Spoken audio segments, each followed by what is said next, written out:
नमस्कार दोस्तों, analyser app में आपका स्वागत है। अभिनंदन स्वीकार कीजिए। चलिए, हम इकोनॉमी सर्वे 2024-25 पे चर्चा कर रहे थे।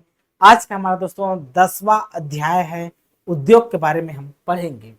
ये उद्योग है, आज का जो 10वां अध्याय है दोस्तों। तो इस उद्योग में क्या क्या आता है जी, इस उद्योग के बारे में हम समझ लेते हैं कुछ बेसिक चीजें। उसके बाद हम इसके बेसिक पॉइंट्स पे, मुख्य बिंदु पे और इसके जो भी इंपॉर्टेंट और डेटा है उन सभी बातों पे हम चर्चा करेंगे विस्तार से। देखिए, जो उद्योग सेक्टर होता है दोस्तों, इंडस्ट्रियल जो सेक्टर होता है, ये द्वितीय क्षेत्र में आता है। हमारे अर्थव्यवस्था के 3 क्षेत्र होते हैं, प्राथमिक क्षेत्र, द्वितीय क्षेत्र, तृतीय क्षेत्र। ये उद्योग दोस्तों आपके द्वितीय क्षेत्र में आता है जी, द्वितीय क्षेत्र में आता है उद्योग, ठीक ना। अब उद्योग द्वितीय क्षेत्र में आता है तो इस उद्योग में क्या क्या शामिल होगा। इस उद्योग में दोस्तों शामिल होता है आपका निर्माण, निर्माण मतलब कंस्ट्रक्शन इसमें शामिल होता है। दूसरा, इसमें शामिल होता है विनिर्माण, मैन्युफैक्चरिंग शामिल होता है इसमें। विनिर्माण भी इसके अंतर्गत आते हैं। तो निर्माण, विनिर्माण और प्रसंस्करण को ही उद्योग कहा जाता है। प्रसंस्करण, प्रसंस्करण को ही क्या कहा जाता है दोस्तों, उद्योग कहा जाता है।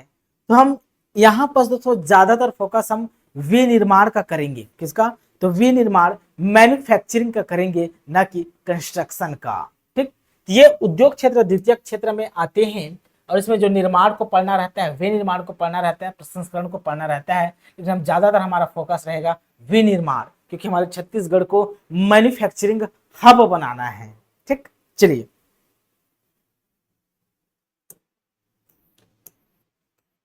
देखिए मुख्य बिंदु क्या है। ये मुख्य बिंदु उद्योग से संबंधित। देखिए देखिए बहुत सारा डेटा मिलेंगे, 4000 से ज्यादा डेटा है इकोनॉमिक सर्वे में। सभी डेटा को याद नहीं करना है, जो इंपॉर्टेंट है मेरे प्यारे बच्चों उसी को याद करना है। ठीक है, चलिए पहला पॉइंट देखिए आप। वर्ष 2024-25 में, वर्ष 2024-25 में विनिर्माण क्षेत्र, वही बताया ना, विनिर्माण क्षेत्र, मैन्युफैक्चरिंग क्षेत्र, उद्योग में हम ज्यादातर फोकस विनिर्माण क्षेत्र का करेंगे। तो वर्ष 2024-25 में विनिर्माण क्षेत्र में सकल राज्य घरेलू उत्पाद, मतलब राज्य का जो जीडीपी है, स्थिर भाव में, स्थिर भाव योगदान कितना स्थिर भाव में, तो 55,71,000, 55,71,396 रुपए है। 55,71,396 रुपए क्या है दोस्तों, अनुमानित है जीडीपी में योगदान है। ठीक, अनुमानित है। नई औद्योगिक नीति, नई औद्योगिक नीति लॉन्च किया गया है दोस्तों हमारे छत्तीसगढ़ में 2024-30। ये कौन से क्रमांक की औद्योगिक नीति है? ये दोस्तों 6वें क्रम की, 6वें क्रम की औद्योगिक नीति है ना। इसी को नई औद्योगिक नीति 2024-25 कहा गया है। कौन से क्रम की है? तो 6वें क्रम की है। इसका टाइम क्या है? तो 1 नवंबर 2024 से ये 31 मार्च 2031 तक, 31 मार्च 2030 तक, मतलब कब से कब तक प्रभावी रहेगा? तो 1 नवंबर 2024 से 31 मार्च 2030 तक यह औद्योगिक नीति क्या रहेगा जी, प्रभावी रहेगा, लागू रहेगा। ठीक, तो नई औद्योगिक नीति 2024-30 के अंतर्गत विभिन्न औद्योगिक निवेश प्रोत्साहन, मतलब औद्योगिक क्षेत्र में जो निवेश किया जाता है, इन्वेस्टमेंट किया जाता है, उसको प्रोत्साहित किया गया है, प्रमोट किया गया है। निवेश प्रोत्साहन, स्टार्टअप योजनाएं, निवेश प्रोत्साहन हो गया, स्टार्टअप योजनाएं हो गया, अनुसूचित जाति, अनुसूचित जनजाति वर्ग हेतु विशेष औद्योगिक निवेश प्रोत्साहन पैकेज लागू की गई है। तो नई औद्योगिक नीति के तहत दोस्तों पैकेज लागू की गई है। किसके किसके लिए पैकेज? तो निवेश प्रोत्साहन के लिए क्या पैकेज है, इसका लागू किया गया है। एससी एसटी के लिए दोस्तों विशेष पैकेज लागू किया गया है और स्टार्टअप योजना के लिए भी पैकेज लागू किया गया है। आगे में हम ब्रीफ में चर्चा करेंगे। राज्य में वर्ष 2023-24 में लगभग, ये इंपॉर्टेंट डेटा दोस्तों सब भूल जाना, लेकिन ये मत भूलना जो मैं बताने जा रहा हूं अभी।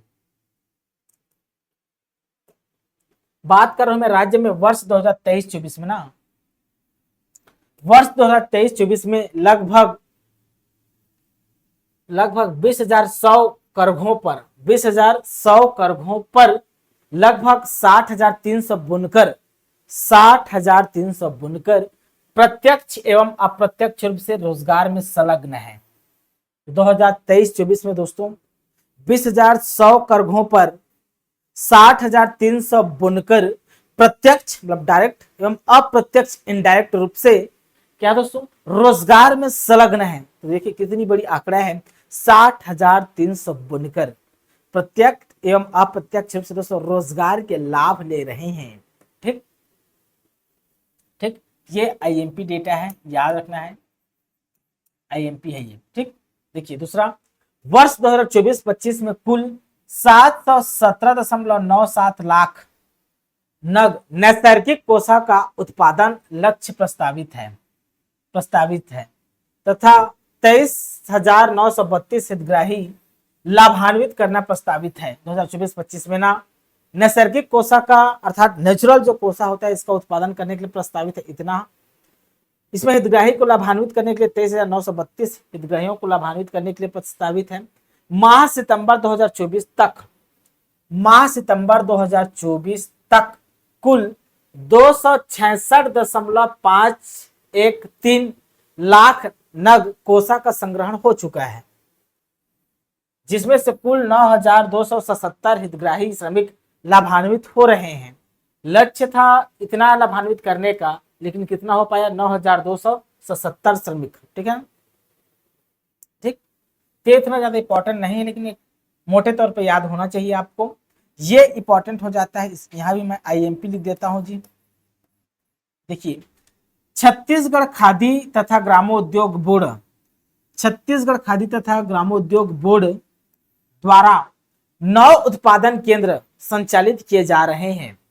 9 उत्पादन केंद्र ग्रामोद्योग ना, छत्तीसगढ़ खादी एवं ग्रामोद्योग बोर्ड द्वारा 9 उत्पादन केंद्र कहां, तो कुंवरगढ़, कहां, एक कुंवरगढ़, दूसरा सारागांव, दूसरा क्या है सारागांव, तीसरा मैनपुर, गरियाबंद, भगत देवरी, तिफरा, बिलासपुर, मतलब तिफरा बिलासपुर में ही है, हरदी बाजार, देवरबीजा, डिमरापाल संचालित हैं। तो 9 उत्पादन केंद्र किसके द्वारा संचालित हैं, तो छत्तीसगढ़ खादी एवं ग्रामोद्योग बोर्ड के द्वारा संचालित है जी। ठीक, ये इंपॉर्टेंट आंकड़े हैं।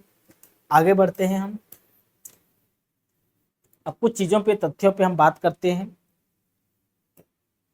देखिए,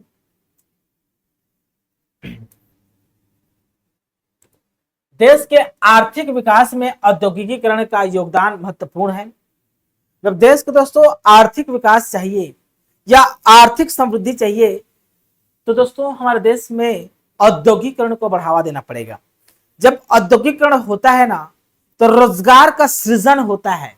क्या, रोजगार का सृजन, रोजगार का सृजन होता है तो बेरोजगारी में कमी आती है। बेरोजगारी में कमी आती है ना, तो हमारा जो जीवन स्तर है वो उच्च हो जाता है। जीवन स्तर क्या हो जाता है, उच्च हो जाता है। इसलिए औद्योगिकीकरण पे फोकस करना आवश्यक है दोस्तों। ठीक ना, उद्योग विभिन्न प्रकार के रोजगार के अवसर प्रदान करने के साथ साथ अनेक प्रकार की वस्तुएं उत्पादित करती है। ठीक, तो रोजगार के अवसर प्रदान करने के साथ साथ अनेक प्रकार के वस्तुएं उत्पादित करते हैं। छत्तीसगढ़ राज्य में स्थायी एवं सुशासन होने के अतिरिक्त गुणवत्ता युक्त निर्बाध विद्युत, अपार खनिज संपदा, शांत श्रम माहौल तथा आधारभूत औद्योगिक ढांचे की उपलब्धता होने के कारण यह निवेशकों के लिए पसंदीदा स्थान बन रहा है। ठीक, छत्तीसगढ़ जैसे कृषि आधारित राज्य में कृषि को बढ़ावा देते हुए बेरोजगारी की समस्या को भी दूर करने का प्रयास किया जा रहा है। ग्रामीण क्षेत्रों में कुटीर उद्योग के विकास से इन क्षेत्रों का तीव्र विकास सुनिश्चित करने का प्रयास किया जा रहा है। विनिर्माण क्षेत्र का राज्य के सकल घरेलू उत्पाद में हिस्सा वृद्धि एवं भागीदारी तालिका में दर्शाई गई है। चलिए, तो हमारा दोस्तों विनिर्माण क्षेत्र का, मैन्युफैक्चरिंग क्षेत्र का राज्य के जीडीपी में, राज्य सकल घरेलू राज्य उत्पाद में मेरे प्यारे बच्चों, मतलब राज्य के सकल सकल राज्य घरेलू उत्पाद में विनिर्माण क्षेत्र का योगदान कितना है, उसका प्रतिशत हिस्सा कितना है, प्रतिशत वृद्धि कितना है, इसी को बताना है। ठीक है, चलिए ये है, इस टेबल को याद कर लेना है। ठीक, ये टेबल को याद कर लेना है। तो योगदान कितने हैं, पैसा में पूछे दोस्तों, निर्माण क्षेत्र में पढ़ चुके हैं 55,71,7396। अगर लाख में पूछे, रुपए में पूछे, रोकड़ा में पूछे तो बताना है क्या, 55,71,396। वृद्धि पूछे, प्रतिशत वृद्धि पूछे दोस्तों, तो आपको बताना है 2024-25 में कितना, 6.12% क्या कर रहा है, ग्रो कर रहा है। यदि हिस्सा प्रतिशत में पूछे, कितना हिस्सा है प्रतिशत में पूछे, तो 18.13% बताना है, 18.13% बताना है। दोस्तों सर्वाधिक वृद्धि प्रतिशत कब रहा, ठीक, सर्वाधिक दोस्तों वृद्धि प्रतिशत कब रहा, इसमें भी हम चर्चा कर लेते हैं। ठीक है ना, चलिए सर्वाधिक वृद्धि प्रतिशत पे हम चर्चा कर लेते हैं। देखिए पहले, हाँ अब यहाँ कुछ पॉइंट निकल के आएंगे, ये पॉइंट को आपको याद करना है। जो ये बॉक्स बना हुआ, ये बना हुआ है दोस्तों, ये किसको दर्शाता है, ये योगदान प्रतिशत को बताता है, योगदान प्रतिशत को, कितना योगदान है, किस वर्ष योगदान ज्यादा रहा। ठीक, ये वाला जो लाइन है दोस्तों, ये वाला जो लाइन है, ये योगदान को बताता है, लाख में रुपया में बताता है योगदान को, और ये दोस्तों वृद्धि को बताता है, जो रेड का लाइन है ये वृद्धि को बताता है। ठीक, तो पहली बात आपको बताना है, सर्वाधिक वृद्धि प्रतिशत कौन से ईयर में रहा है, सर्वाधिक वृद्धि प्रतिशत। जब अब ग्राफ में देखते हैं दोस्तों, सर्वाधिक वृद्धि ये वाला यहाँ पर दिखाई देता है, मतलब 11.42, 11.42 सर्वाधिक वृद्धि प्रतिशत कब रहा है, तो 2021-22 में, याद रखना है। यहां लिख देता हूं, सर्वाधिक वृद्धि प्रतिशत कब, तो दोस्तों 2021-22, 2021-22 में सर्वाधिक वृद्धि हुआ है ना। 2000 देखिए 2024-25 में वृद्धि कितना है, 6.12 है। सबसे ज्यादा वृद्धि कब था, तो सबसे ज्यादा वृद्धि दोस्तों 2021-22 में था, किसका, तो विनिर्माण क्षेत्र का, विनिर्माण क्षेत्र का याद रखना है। ऋणात्मक वृद्धि प्रतिशत कब रहा है, ऋणात्मक वृद्धि प्रतिशत कब रहा है दोस्तों, तो ऋणात्मक वृद्धि प्रतिशत देखिए आप कब, तो 22-23 में, देखिए 22-23 में -3.44, -3.44 कब रहा ऋणात्मक वृद्धि प्रतिशत, पूछेगा आपसे, ऋणात्मक वृद्धि प्रतिशत पूछेगा तो कब था, तो 2000, याद रखना 22-23, 2022-23 में दोस्तों ऋणात्मक वृद्धि प्रतिशत रहा है जी, ऋणात्मक वृद्धि प्रतिशत 2022-23 में रहा है, इसको आपको नहीं भूलना है मेरे प्यारे बच्चों। सर्वाधिक हिस्सा, सर्वाधिक हिस्सा दोस्तों, हिस्सा पूछेगा, योगदान, सर्वाधिक हिस्सा योगदान पूछेगा कब रहा है, तो 2021-22 में देखिए सबसे ज्यादा हिस्सा 21.28, तो 21-22 में सर्वाधिक हिस्सा रहा है, सर्वाधिक हिस्सा कब था, तो 2021-22 में, 2021-22 में कितना है, तो 21.28% सर्वाधिक हिस्सा था, याद रखना है। न्यूनतम हिस्सा कब था, न्यूनतम हिस्सा कब दोस्तों, तो न्यूनतम हिस्सा देखिए अब है, न्यूनतम हिस्सा, मतलब न्यूनतम हिस्सा ये नहीं है, न्यूनतम हिस्सा तो ये है दोस्तों, ये हिस्सा है ना, तो न्यूनतम हिस्सा 18.13, मतलब 2024-25 में दोस्तों विनिर्माण क्षेत्र का न्यूनतम हिस्सा रहा है, न्यूनतम हिस्सा विनिर्माण क्षेत्र का कब रहा है दोस्तों, तो 2024-25 में ही रहा है जी, याद रखना है।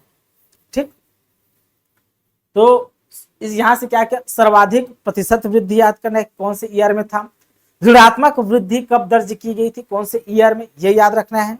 सर्वाधिक हिस्सा प्रतिशत बताने, कौन से ईयर में सबसे ज्यादा शेयर था, उसके बाद दोस्तों सबसे कम शेयर बताना है आपको, मतलब न्यूनतम हिस्सा कब रहा है, इसको भी आपको बताना पड़ेगा मेरे प्यारे बच्चों। ठीक ना, चलिए फटाफट हम देख लेते हैं इसका क्या है प्रोसीजर, इसको हम चर्चा कर लेते हैं जी। ठीक है जी, ठीक,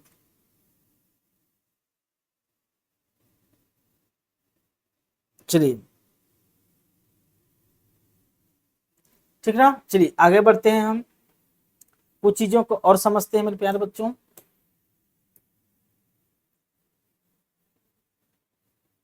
चलिए अब ये चीजों को देखो, नई औद्योगिक नीति है, नई औद्योगिक नीति 6वें क्रम की औद्योगिक नीति है, ये याद रखना है।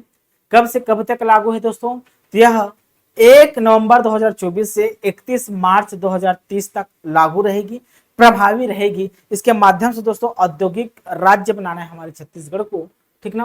तो ये टेबल है, इस टेबल को आप पढ़ लेना, ज्यादा नहीं, कुछ चीज बात जैसे ब्याज अनुदान, ब्याज पर कितना प्रतिशत अनुदान 15, ये पूछेगा नहीं, लेकिन मोट रफली आपको यहाँ का दोस्तों पढ़ लेना है जी, ठीक ना। ये पूछेगा नहीं, नहीं किसी बुक में, मतलब कोई भी कोचिंग की बुक में ये सब चीजों को मेंशन नहीं किया जाता है, यहाँ से क्वेश्चन भी कभी नहीं बना है, ठीक ना। ये पूछा नहीं जाएगा, लेकिन जब किताब पढ़ेंगे, जब आप दस्तावेज को पढ़ेंगे, थोड़ा सा रफली निगाहों में पढ़ लेना है, ठीक। यहाँ पर दोस्तों निवेश प्रोत्साहन के लिए एक फंड का प्रयोग किया गया है, एक शब्द का प्रयोग किया गया है, कॉर्पस फंड। आपसे पूछा जा सकता है कि कॉर्पस फंड क्या होता है। तो दोस्तों नई औद्योगिक नीति के तहत एक फंड चर्चा में है, एक फंड चर्चा में है, उस फंड का नाम क्या है, तो कॉर्पस फंड। क्या जी, तो कॉर्पस फंड, क्या फंड, तो दोस्तों कॉर्पस फंड याद रखना है, कॉर्पस फंड, ठीक। क्या है कॉर्पस फंड, तो निवेश प्रोत्साहन, नई औद्योगिक नीति के तहत निवेश प्रोत्साहन के तहत कॉर्पस फंड चर्चा में है। कॉर्पस फंड क्या है, तो स्टार्टअप इकाइयों को बढ़ावा देने हेतु, जो स्टार्टअप इकाई है दोस्तों, यूनिट्स हैं, उसको बढ़ावा देने हेतु पृथक से राज्य शासन द्वारा, पृथक से राज्य शासन द्वारा राशि रुपए 50 करोड़ के कॉर्पस फंड का निर्माण। तो कॉर्पस फंड में कितने पैसे, तो 50 करोड़ याद रखना है। उक्त कॉर्पस फंड से स्टार्टअप इकाइयों को निम्नानुसार सहायता प्रदान किया जाएगा। तो इस कॉर्पस फंड में दोस्तों कितने करोड़ हैं, तो 50 करोड़ रुपए हैं, इसी में से पैसा निकालकर सहायता राशि प्रदान किया जाएगा, ठीक। क्या किया, तो स्टार्टअप इकाइयों को प्रारंभिक चरण में इंक्यूबेशन सेंटर की अनुशंसा के आधार पर सीड फंडिंग के रूप में 5 लाख रुपए प्रदान किया जाएगा, सीड फंडिंग के रूप में। उत्पादन कार्य प्रारंभ के 6 माह पश्चात संचालन हेतु 3 लाख की सहायता प्रदान किया जाएगी। स्टार्टअप इकाइयों द्वारा उत्पादन कार्य प्रारंभ के 18 माह पश्चात निरंतर संचालन एवं विकास हेतु 3 लाख रुपए। तो 5 3 3 याद रखना है, 5 लाख 3 लाख 3 लाख, लेकिन कॉर्पस फंड याद होना चाहिए, उसमें कितना पैसा, तो 50 crore. Credit risk fund, credit risk fund क्या है दोस्तों, देखिए राज्य में स्थापित होने वाले मान्यता प्राप्त स्टार्टअप इकाइयों को बढ़ावा देने हेतु पृथक से राज्य शासन द्वारा राशि का 50 करोड़ के क्रेडिट रिस्क फंड का निर्माण किया गया है। 50 करोड़ के क्रेडिट रिस्क फंड। तो दोस्तों कॉर्पस फंड 50 करोड़ का, क्रेडिट रिस्क फंड भी कितना है, तो 50 करोड़ का। इसके माध्यम से दोस्तों सहायता राशि प्रदान किया जाता है निवेशकों को, अर्थात निवेशक को, इन्वेस्टर को क्या किया जाता है, प्रोत्साहित किया जाता है, ठीक है। किराया अनुदान, स्टाम्प शुल्क, ये इंपॉर्टेंट नहीं है जी। देखिए औद्योगिक विकास नीति 2024-30 के अंतर्गत अनुसूचित जनजाति जाति वर्ग हेतु विशेष औद्योगिक निवेश प्रोत्साहन पैकेज है। तो एससी एसटी के प्रोत्साहन के लिए दोस्तों कुछ पैकेज है, ये पैकेज पूछा नहीं जाएगा, बस वही है जो पिछला पढ़े, इसी को भी एक थोड़ा सा पढ़ लेना है रफली निगाहों में, ठीक है। अब कुछ योजनाओं के बारे में दोस्तों हम चर्चा करेंगे।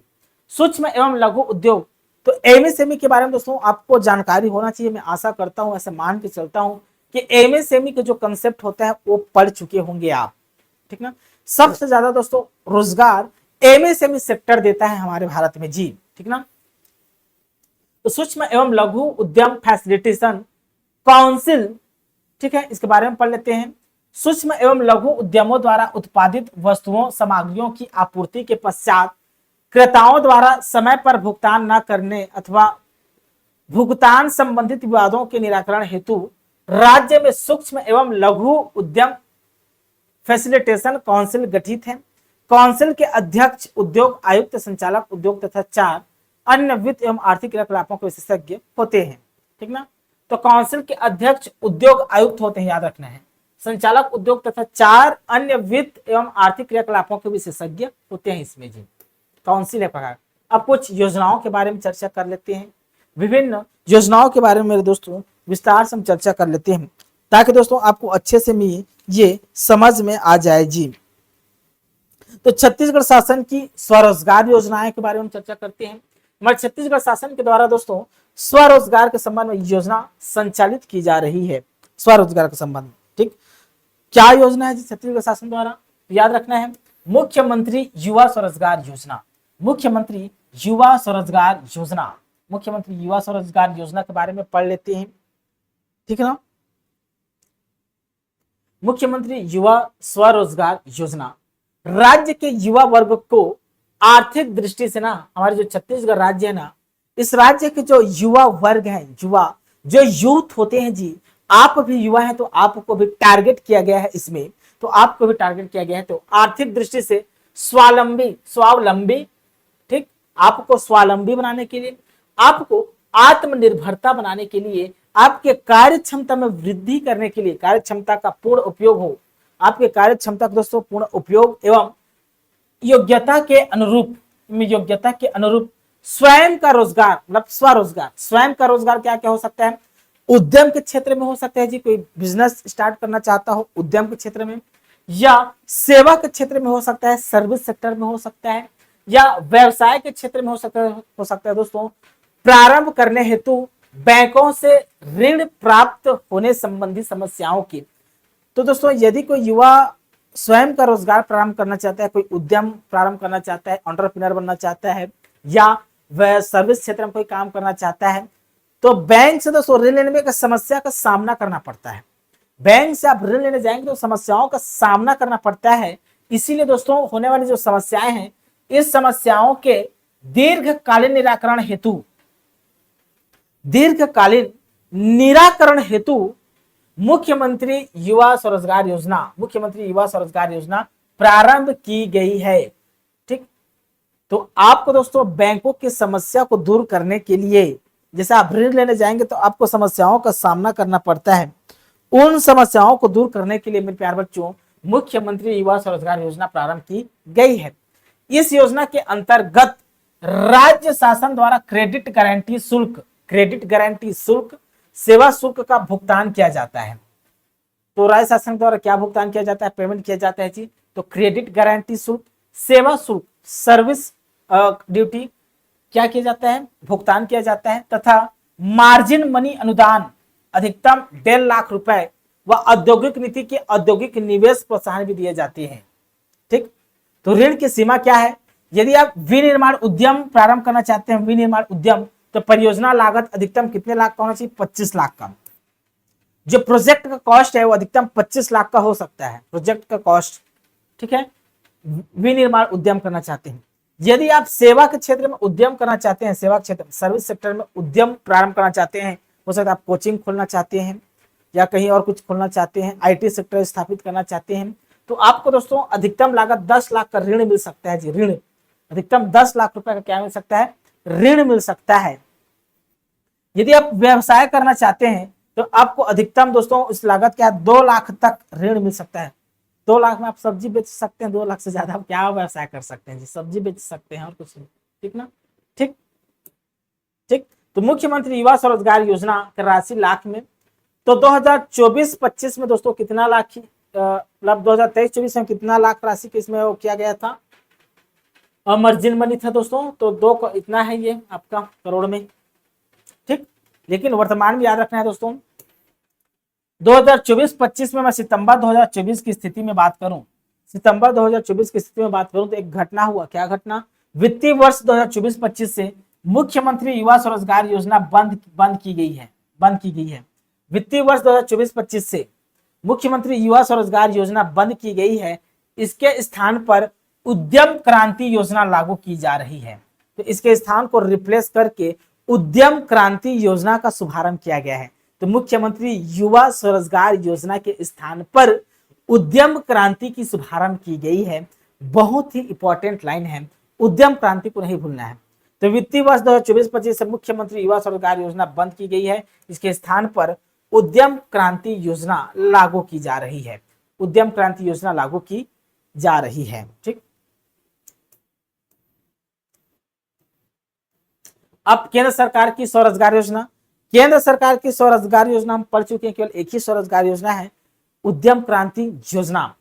आपसे प्रश्न पूछा जा सकता है उद्यम क्रांति योजना संबंधित है स्वरोजगार योजना से, विकास योजना से, पूछा जा सकता है मनरेगा योजना से, तो आंसर होगा दोस्तों यह है आपके स्वरोजगार योजना से।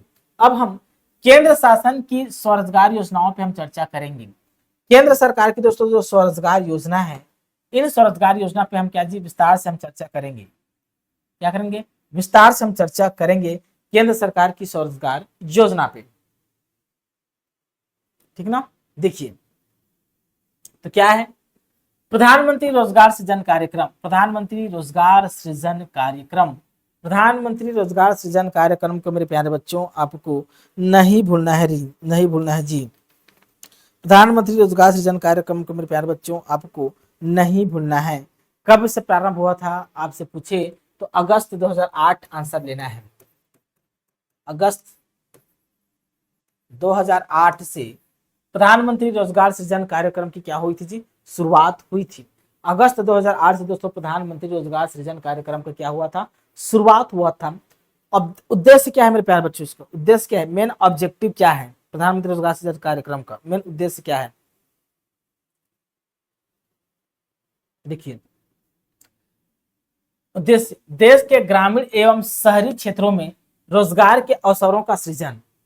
तो प्रधानमंत्री रोजगार सृजन कार्यक्रम के अंतर्गत शहरी क्षेत्र को भी टारगेट किया जाता है, ग्रामीण क्षेत्र को भी टारगेट किया जाता है, ठीक ना। तो देश के ग्रामीण एवं शहरी क्षेत्र में रोजगार के अवसरों का सृजन करना, ठीक है। परियोजना लागत क्या है मेरे दोस्तों? परियोजना लागत क्या है? यदि विनिर्माण क्षेत्र का है तो विनिर्माण क्षेत्र के लिए अधिकतम 50 लाख रुपए का ऋण मिल सकता है। सेवा एवं व्यवसाय करना चाहता है तो अधिकतम दोस्तों 20 लाख रुपए का क्या मिल सकता है? ऋण मिल सकता है, ठीक है। तो 50 लाख एवं 20 लाख को याद रखना है, 50 लाख एवं 20 लाख को बस आपको याद रखना है मेरे प्यारे बच्चों, ठीक जी। ठीक, ऋण की सीमा क्या है? यदि आप विनिर्माण क्षेत्र में हैं तो आपको 50 लाख, यदि सेवा एवं व्यवसाय क्षेत्र में है तो 20 लाख। लाभार्थी का अंशदान कितना रहेगा इसमें मेरे दोस्तों? लाभार्थी का अंशदान कितना रहेगा ये पूछा जा रहा है इसके तहत। तो लाभार्थी का अंशदान दोस्तों 10% रहेगा। सामान्य वर्ग के लिए कितना? तो 10% अंशदान रहेगा लाभार्थियों का जी। लाभार्थियों का अंशदान कितना है? तो 10%। यदि मैं अजा, अनुसूचित जाति, अनुसूचित जनजाति, अन्य पिछड़ा वर्ग व अन्य की बात करूं तो 5% इसका अंशदान रहेगा। अनुदान की दर क्या है? तो सामान्य वर्ग के लिए, सामान्य वर्ग शहरी के लिए 15% और ग्रामीण के लिए 25%। शहरी के लिए दोस्तों 15%। परियोजना पर लागत मतलब सब्सिडी की दर है जी। अनुदान की दर मतलब क्या? सब्सिडी दी जाएगी। तो सामान्य वर्ग में शहरी वर्ग के लिए दोस्तों 15% की सब्सिडी, ग्रामीण क्षेत्र में 25% की सब्सिडी दी जाएगी, अनुदान दी जाएगी। वही मैं अजा, अनुसूचित जाति, अनुसूचित जनजाति, अन्य पिछड़ा वर्ग व अन्य की बात करूं तो शहरी क्षेत्र के लिए 25% अनुदान है, ग्रामीण क्षेत्र के लिए 35% अनुदान है। पात्रता क्या है? तो आयु 18 से अधिक, न्यूनतम शैक्षणिक योग्यता 8वीं उत्तीर्ण होना चाहिए जी, 8वीं पास। स्व सहायता समूह सोसाइटी भी पात्र है, स्व सहायता समूह सोसाइटी भी इसमें क्या होते हैं? पात्र होते हैं, ठीक ना। चलिए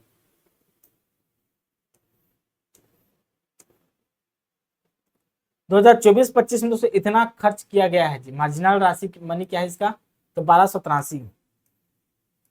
प्रधानमंत्री सूक्ष्म खाद्य उद्यम उन्नयन योजना के बारे में हम पढ़ते हैं।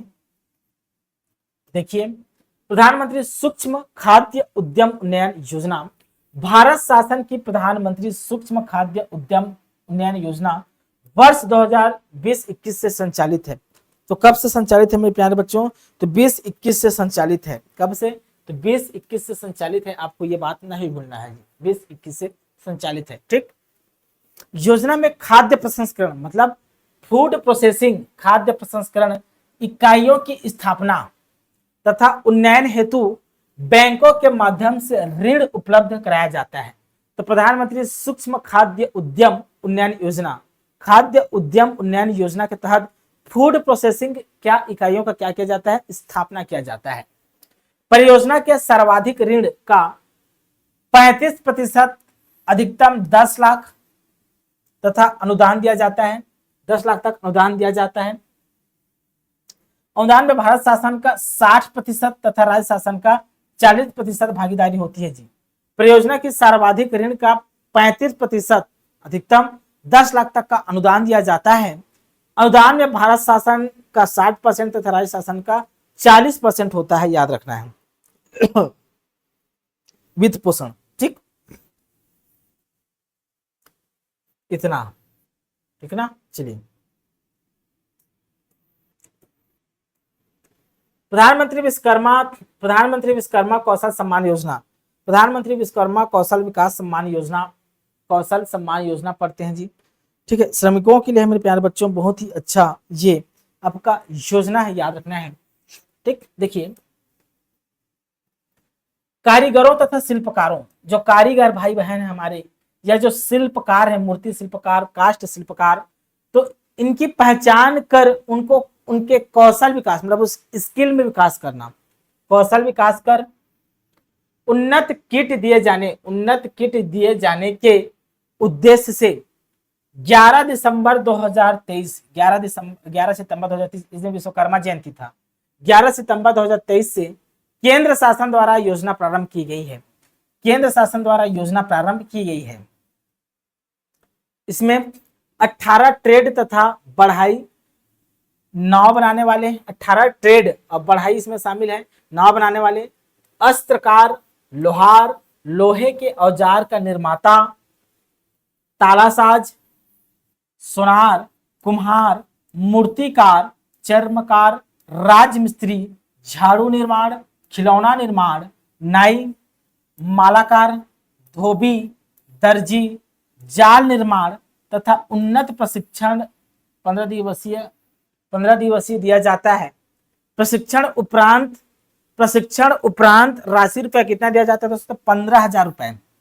प्रशिक्षण उपरांत दोस्तों राशि कितना दिया जाता है जी? तो 15,000 रुपए। प्रशिक्षण उपरांत राशि कितना दिया जाता है? 15,000 रुपए राशि का प्रोत्साहन दिया जाता है। 15,000 का किट तथा आवश्यकता अनुसार बैंक ऋण 1 लाख, 5% के रियायती ब्याज दर पर तथा 18 माह हेतु भुगतान उपरांत 2 लाख 30 माह हेतु दिया जाता है। छत्तीसगढ़ में योजना का प्रभाव क्रियान्वयन किया जा रहा है।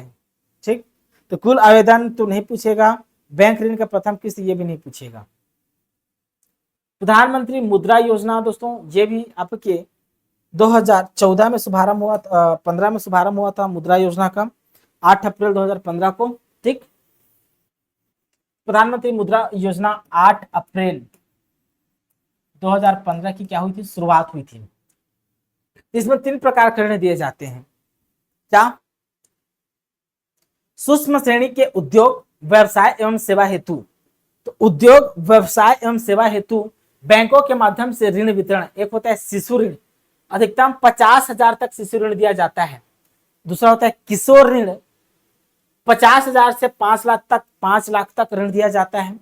तरुण ऋण 5 लाख से अधिक 10 लाख तक ऋण दिया जाता है। ठीक ना, ये ऋण के विवरण है। ये विवरण आपसे कभी भी नहीं पूछा जाएगा जी। ठीक,